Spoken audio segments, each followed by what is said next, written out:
edition of Third League Radio. We'll talk Danhausen, we'll talk Stand and Deliver, Nick Gage, New Japan, and more. Let's get into it. I'm Paul Stanley of KISS. It's 10 p.m. Do you know where your children are? I told you last night, no! You're listening to your source for pro wrestling talk. For those that are unaware, my name is Fuego del Sol. Yeah, I actually used to wrestle for Ring of Honor before I signed with WWE. You know, that name that you just named, I've never had a one-on-one match here in Impact Wrestling Games for Swan. This is Third League. World Women's Champion for NWA. I'm the first ever Mexican-born wrestler to hold this title. This is the first time someone's introduced me as the Monster Hunter outside of a wrestling show. His psychology was completely different, and it was more lucha style and Japanese style, so I got two completely different kinds of training. This is Wrestling Radio. All right, welcome into this edition of the show. We got a lot to talk about. What do you want to get into first? We got Danhausen debuting. We got NXT Stand and Deliver not going to be part of WrestleMania weekend. Nick Gage coming back. Takeshita winning the title. There's so much to talk about. What are we going to get into? Let's do Danhausen first. Danhausen debuting. So while I I've not been a fan of WWE for a while. I have been a fan of Danhausen for a while. But having said that, I think Danhausen can work really well in WWE. Tony didn't understand Broken Matt Hardy. Tony didn't understand Danhausen. Woken Matt Hardy woked okay in WWE. It was pretty fun. Having said all that and giving you my thoughts, they botched the presentation. They botched the opening. It was they piped in cheers. WWE crowd had no idea who he was. Oh, they like him now because they saw him on Raw. Well, I mean, of course, because they let him play into it. He comes out and he's talking about, I debuted at Thunderous Applause. It's like, no, you didn't. Everybody knew that, but it was fun. But since they piped in cheers, the casual fans were like, "Oh yeah, he did." But it was if they would have waited a little bit after to do this dance routine, it could have very well been Matthew Patel and Scott Pilgrim. It very could have, because he had the dancers behind him and all that. Yeah. It could have been that, but it came off as Rob Zombie doing the Munsters. I just don't think the presentation was good. I don't think he needed to be in the box in just a random segment where he comes in and then leaves after. It's like a little 5-minute segment that does nothing. Yeah, did nothing. I thought it would be cool if you put him in the world title match with CM Punk and Finn Balor. It's like maybe CM Punk's trying to leave or he's going to grab the title or something, and Danhausen appears from under the ring announcer's table. Well, I mean, it was after Punk Balor, but having them come in during the match would be something. He could curse Balor loses, but eventually he would go on to curse Dominic Mysterio. We'll get into that probably next week, but I don't know. He can succeed in WWE if WWE gets out of their own way. They micromanage everything. You don't need to micromanage Danhausen. He knows his role. He knows the character. He created it. He knows why people like it. Same way with R-Truth. Ron Killings knows that character. Just let him be it. I don't know if they're going to get out of their own way long enough to let him. Your source for pro wrestling and your place for modern rock. This is Third League. Rock and Wrestling Radio. Well, I guess we'll just move on, staying in WWE kind of area, as NXT is not going to be, or Stand and Deliver, NXT Stand and Deliver, I should say, not going to be part of WrestleMania weekend. That's weird. Yeah, Meltzer says that WWE doesn't have faith in NXT anymore. They don't have confidence that they can draw in a crowd. NXT is actually doing really well. They're holding their own despite the NXT call-ups losing half of their talent. So I don't believe that's the case. People would go watch just because it's WrestleMania and they can go watch another wrestling show. Yeah, I mean, wrestling shows during WrestleMania weekend has been kind of a thing, kind of a tradition, really. Since 2000. Yeah, I mean, lots of shows go on. I mean, Kaylee Cuoco went to a GCW show. Yeah, there's a bunch of indie shows. Ring of Honor usually does a big show. I think WWE just sees NXT as a training ground. I think from their standpoint, why put more effort into it? We can make it the week before. We can have kind of a build-up, kind of a road to WrestleMania, if you will. This is the NXT version of WrestleMania. Because they do have confidence in the brand. You could say maybe they are worried with their current roster. They don't have many new faces coming up. Any big stars. Javon Evans and Obafemi moved to the main roster. And see, we were talking about Danhausen earlier, and that's something we forgot to mention was he bypassed NXT where a lot of people don't get to. You've got Mariah May still in NXT, Blake Monroe now. You've got her still in NXT. You've got people who have been in NXT for years. Of course, Danhausen's been wrestling for years. Well, it's weird because Mariah May was one of the first people to jump ship. I think she even went before the Lucha Brothers. Maybe I'm wrong on that. But after her, all of AEW's talent has went to the main roster. After her and Ricky Saints, all of them have went to the main roster. NXT doesn't have any other new stars, so they need to keep some new stars on there because WWE isn't bringing in any new wrestlers. But yeah, let's see what happens with that. And I don't know. NXT's never going to be black and gold again, which, that's kind of pity for me, but hopefully it can grow into something better than what it is now. You're listening to Third League Radio.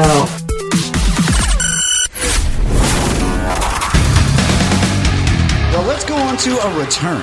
A wrestling return that is a long time in the making here. Nick Gage is coming back to GCW. Of course, he stepped away had a tough last year. Lost his wife last year. Stepped away to treat his addictions. He's been in rehab program. Brett Lauderdale has been the owner of GCW, I should say.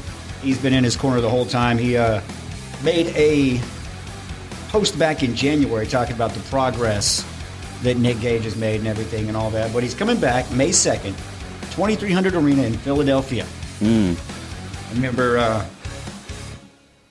lot of people, if you're not familiar with professional wrestling, you don't know who Nick Gage is. Maybe you remember the pizza cutter to Jericho on Dynamite.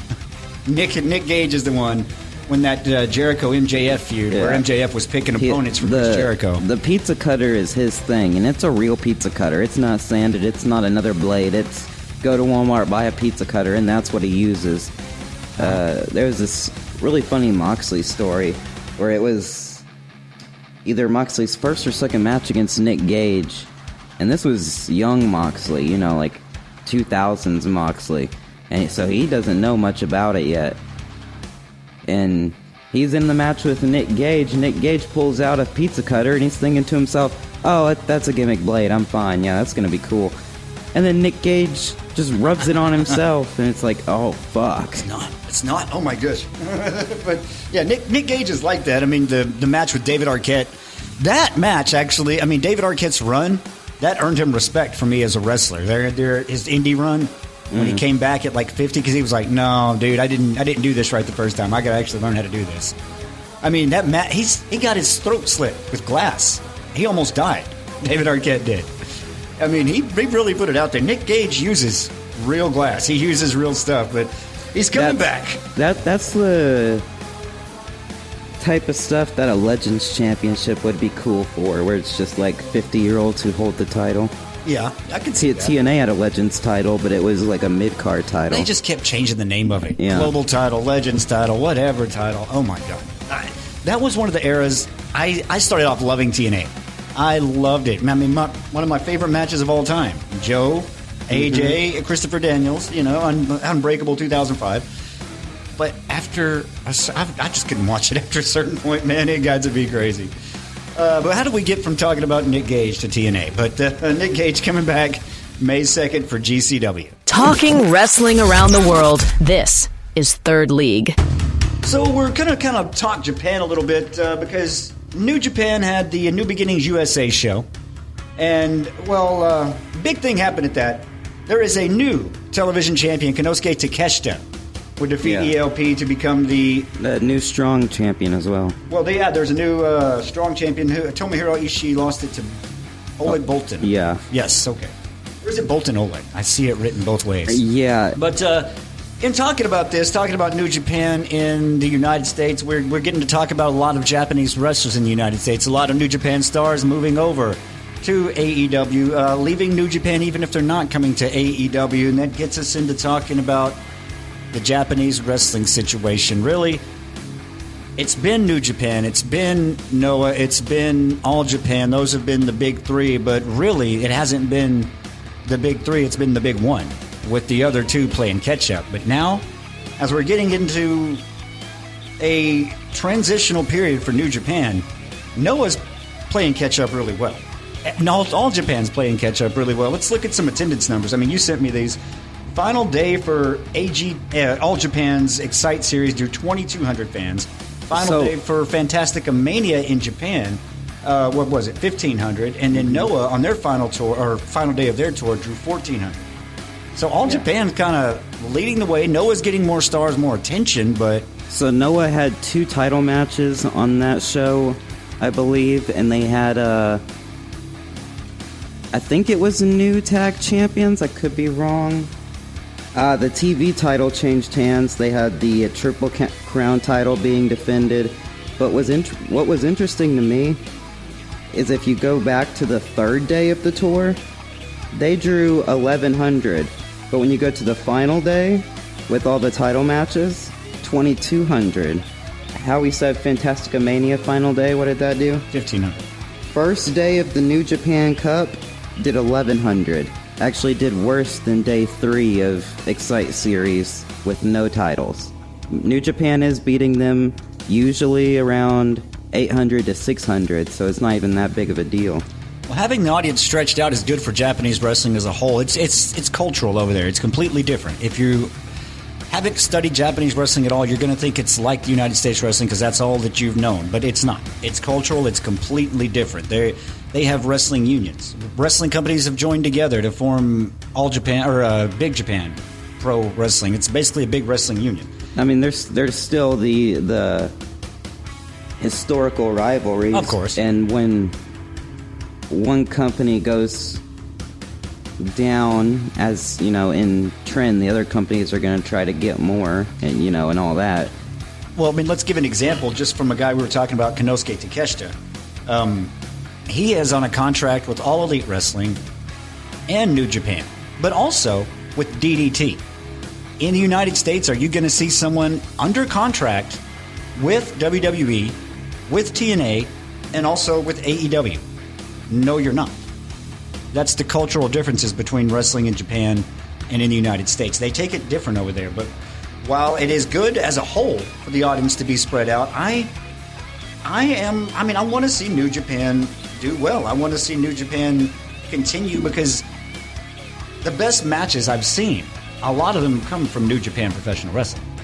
You know what I mean? I want to see them continue in the legacy that they have been building. Yeah. And I don't want to see someone else take that from them. All Japan was the biggest in the 90s, and then Noah took the 2nd place spot in the early 2000s.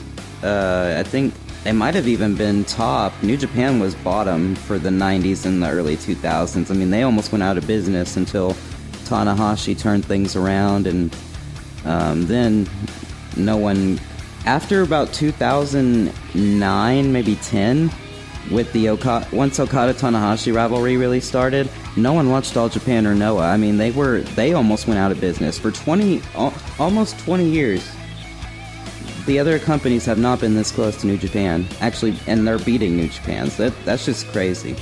I mean, they've got a lot of problems. Like I think you were talking about, they don't let things play out. They're rushing. They're making snap decisions because they see wrestlers leaving. They see an audience falling. Yeah, they're trying to give so many stories to everyone and trying to keep a lot of people. And I don't know. It's what you said. They're rushing everything to make short-term payoffs to hopefully generate excitement. Temporary sugar packet under the table solution. That's exactly it. Yeah, that is a look at wrestling in Japan. Third League Radio. All right, let's go through the week in AEW. We'll try to go through it quickly here as we had another fantastic edition of Dynamite on Wednesday night coming from Denver, Colorado. We'll start off with a Wrestling Observer 4-star rated match and Continental title eliminator match. Jon Moxley would defeat El Clone in 16 minutes and 15 seconds. I rated this 4.25. I thought this was excellent. I mean, El Clone showed out, but didn't make Moxley look bad. El Clone looked good in the loss, and this is really setting up for Hologram to come back. They're using El Clone more. He's getting over. He's doing all this stuff that Hologram used to do, and it's like when Hologram comes back, it's going to be great. Yeah, this is a good match. I liked it. Way to start it. Then we move right on in to GAbe Kidd and Orange Cassidy. Interesting little thing here. I know GAbe Kidd's feud. GAbe Kidd wants to take out Darby Allin, but this thing with Orange Cassidy here is interesting. GAbe Kidd would get the win in this one, 10 minutes, 14 seconds. I really like the mixed or clash of styles here, if you can call Orange Cassidy a style. But a couple of short matches, probably not my favorites. In a match to get Kevin Knight over, he would defeat Mansoor, 2 minutes, 52 seconds. I think they could do a lot more with MXM Collective.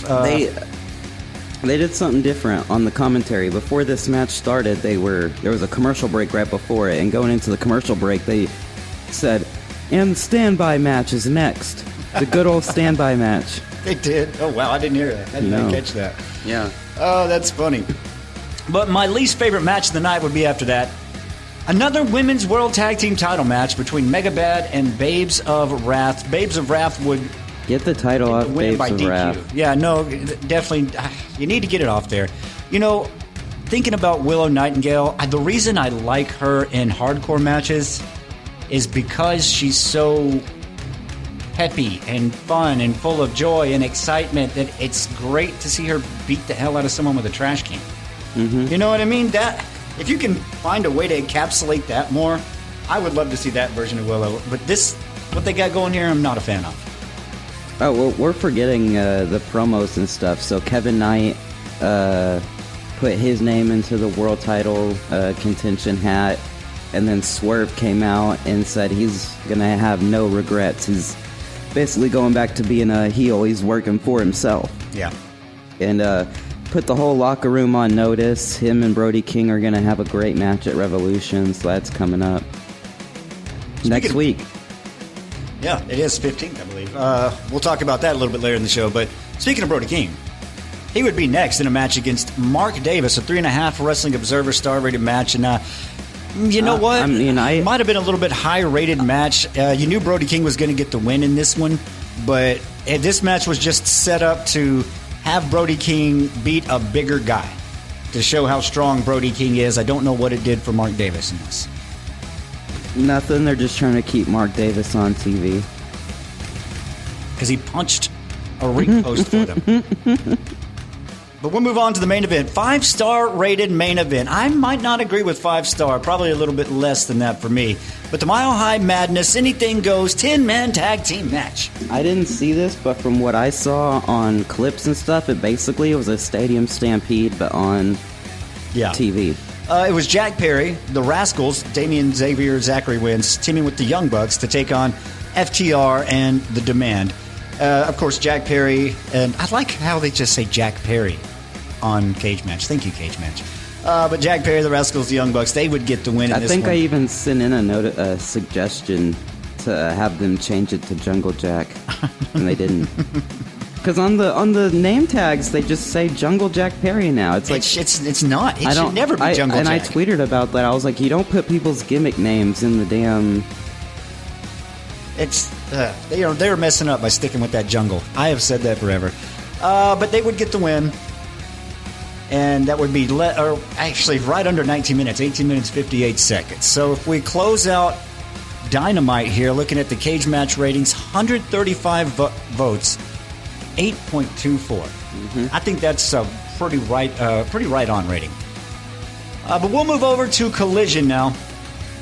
It's Collision number 133, also in Denver, Colorado, at the Mission Ballroom. It would start off with an 8-man tag match as Death Riders Claudio Garcia, Pac, and Wheeler Yuta would defeat the Don Callis family of Josh Alexander, Lance Archer, Rocky Romero, and Trent Beretta. 15-20. I haven't seen Trent in a while. He is criminally underused. He is so good. I did not see this show. I mean, Trent Beretta is so good. He is criminally underused.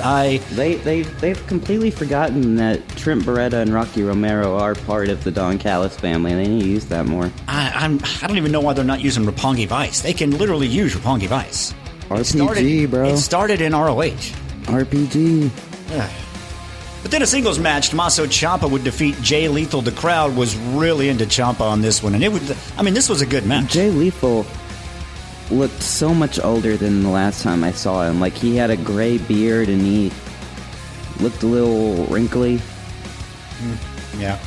But another tune-up match for the Brawling Birds. Alex Windsor, Jamie Hayter, they get a win over Gypsy Mac and Tyra somebody. I don't know.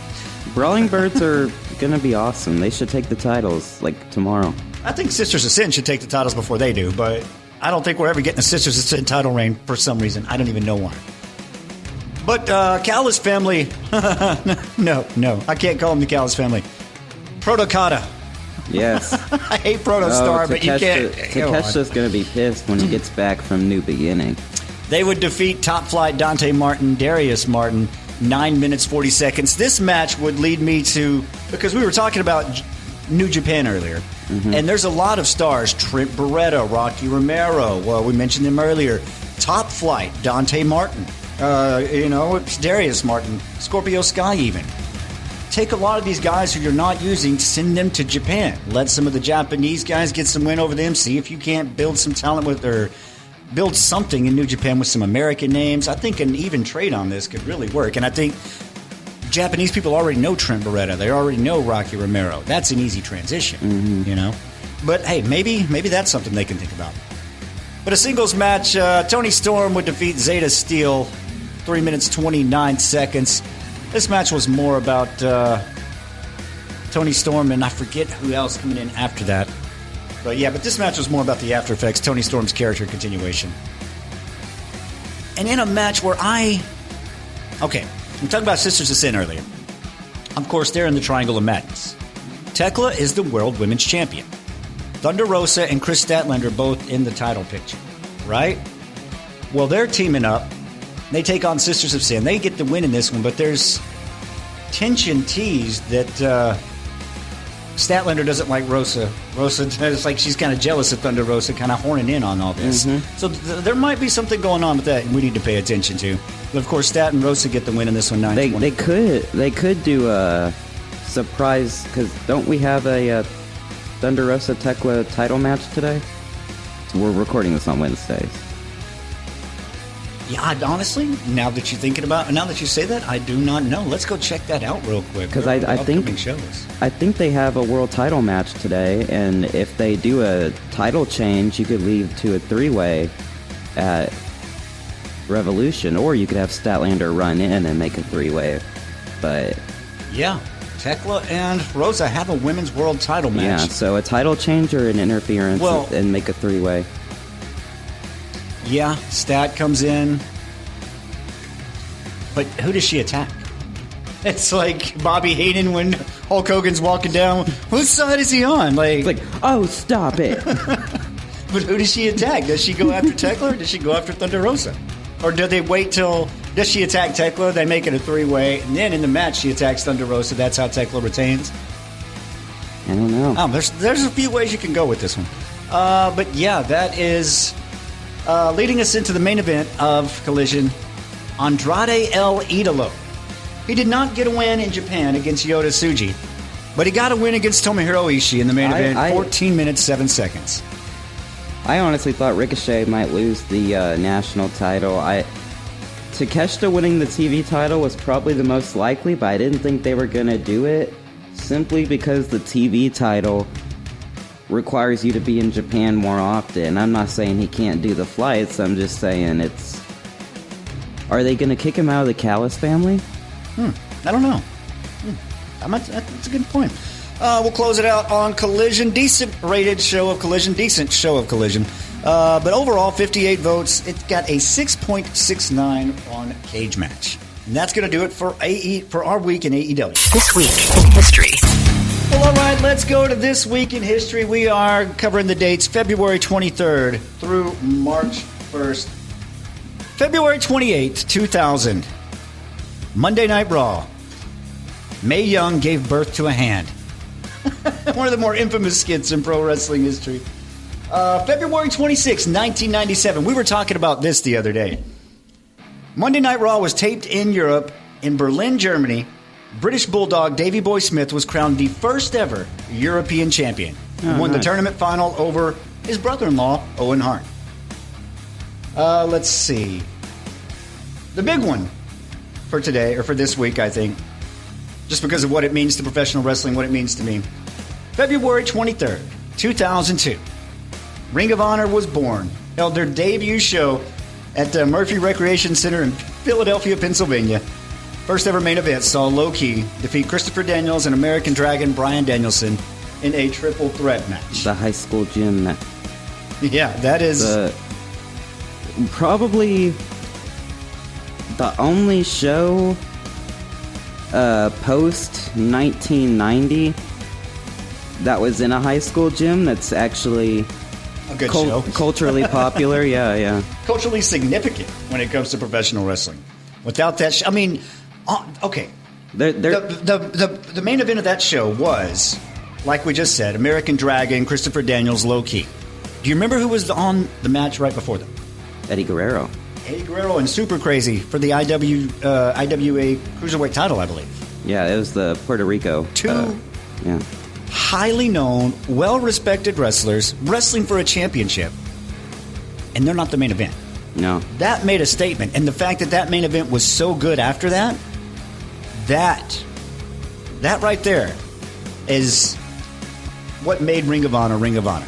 Because you saw a new style of wrestling in that main event. Mm-hmm. You saw them where it was like hearing Hot Mulligan for the first time. You're like, where's the chorus?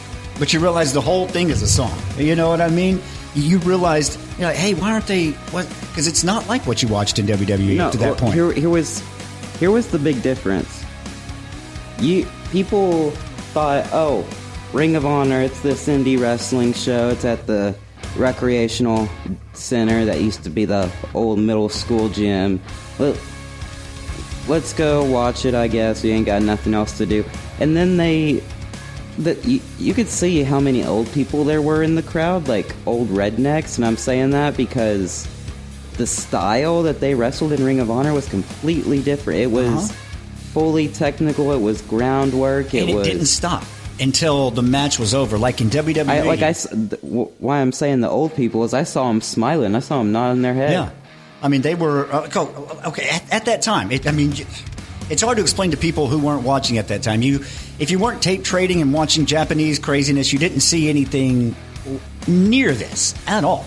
And for the main event itself, the quit kicking me spot was probably the slowest spot in the match. And even still, that moved and felt really... They just kept going, and all of a sudden, you've got a winner. That felt more like real life to me. That felt more like what would be an actual... And Low Ki won the match, right? Yes, That, him and Bryan Danielson kicking each other in the head, is still... Oh, my goodness. They were shoot kicks. They definitely were. They were. Because I don't think either of them expected him to hit his... Like, I bet Low Ki said, I work stiff, but I don't think Danielson was expecting those kicks. So I bet they were actually kicking each other. When Danielson got kicked and it was his turn, you can see he's grabbing his head and just bang, he's laying in. If you haven't seen that match, go watch the Ring of Honor debut show main event. That's it for this week in history. Match of the week. Now, perfectly enough, we transition into match of the week. How about that? There's a few things you can talk about here, but I don't know, we might be different on this one. I know we've been kind of the same for the last few times, but I think my honorable mention on this one is going to have to be from the main event of Dynamite, the Mile High Madness match. That's, yeah, I get it. Anarchy in the Arena it's Anarchy in the Arena on the TV, but there's some things I liked and I didn't like, so that's why it's not getting Match of the Week. But yeah, it is definitely getting honorable mention. My honorable mention will be Moxley and Clone. Okay, yeah, I can give you that. Moxley and Clone for the title eliminator. That would start off Dynamite right there. Yeah, I mean, we talked about how good that match was earlier, setting up for Hologram coming back. Yeah, but for me, I think... No, I don't want to know. I'm going to give mine to Takeshita and El Phantasmo. Really? Okay. Japanese ELP. Logan Paul. ELP. Yeah. No. European Logan Paul. Don't say that. ELP. Logan Paul European stole Logan everything. Paul. Logan Paul stole everything from ELP. Don't call They ELP already looked Logan the Paul. same before Logan Paul got into wrestling. But ELP style. That's Logan. Logan Paul stole everything. He's stealing everybody's moves. But no, for me, and this is going to be an odd one for me, if anyone's listening to the show before. It's going to be the match that kicked off Collision. The 8-man tag, Death Riders, taking on the Callis family. Claudio, Garcia, Pac, Yuta taking on Alexander, Archer, Romero, and Trent Beretta. Simply because I get to see Trent Beretta again. I love Trent Beretta. But yeah, that is going to be this week's match of the week. And after it's all over, you say, oh, what a lovely tea party. Third League. Wrestling Radio. All right, upcoming shows. Of course, we're talking AEW Revolution, March 15th, from the Crypto.com Arena in Los Angeles, California. Hey, I know somebody who lives out there. I'm going to try to get some tickets and fly out. Maybe we can get some press passes for this thing. But let's see, the singles match. What do we got? Andrade El Idolo taking on Bandito. I thought this was going to be for a title. I thought this was going to be for the Ring of Honor title, to be honest with you. It should be. I think they might change the stipulation on Ring of Honor. But let's see, the World Tag Team title is on the line as FTR will be defending against the Young Bucks. I mean, they didn't build it that way, but they should. The Continental title will be on the time in a no-limit time match. Or no time limit match. What am I saying? No limit. No limit time. No time limit match. Jon Moxley will defend against the newly crowned New Japan TV champion, Konosuke Takeshita. We're expecting Takeshita to get that win there. Yeah, I would too, but I don't know. I mean, Moxley, he kind of keeps titles for a while. Tony likes to keep titles Hulk on Moxley? him. Well, I mean, I don't know if it's Hulk Moxley. I think Tony likes to keep titles on him for a while. I think Tony really respects the John work. Hogan. Well, I mean, Moxley sacrificed for this company. Yeah, I mean, I'm not saying he's bad. He was literally on vacation. Tony called him the next day, and he left to come work for like 2 straight months before he got another vacation because people got hurt. So he sacrificed for this company. Tony likes to keep titles on him for a while. But in the last match that we know so far, the match I'm expecting to be the main event, the AEW World Title in a Texas death match, MJF defending against Adam Page. And if Adam Page doesn't win, he can never challenge for the AEW title again. So I'm expecting Adam Page to get the win here and then Swerve to come in, run in after. And then I don't know how they would come back to let Adam Page get the title again after this. But what's going to happen? What if Swerve comes in and costs Adam Page the match? No, Adam Page gets the title, and then as the show goes off the air, Swerve comes out, hangs him from the ropes, and that's how it ends. Yeah. We won't even see him get off the ropes. They're just going to cut to black. Yeah, that would be cool. But that is AEW Revolution. That's our look at upcoming shows. That is our show for this week. We'll see you next time. It's Third League Radio. Thank you for listening to this edition of Third League Radio. Download the latest episodes at Apple Podcasts, Spotify, or YouTube. Catch the live radio show every weekend starting at 10 p.m. You can listen live every Friday night at mix961.net. This has been Third League Radio.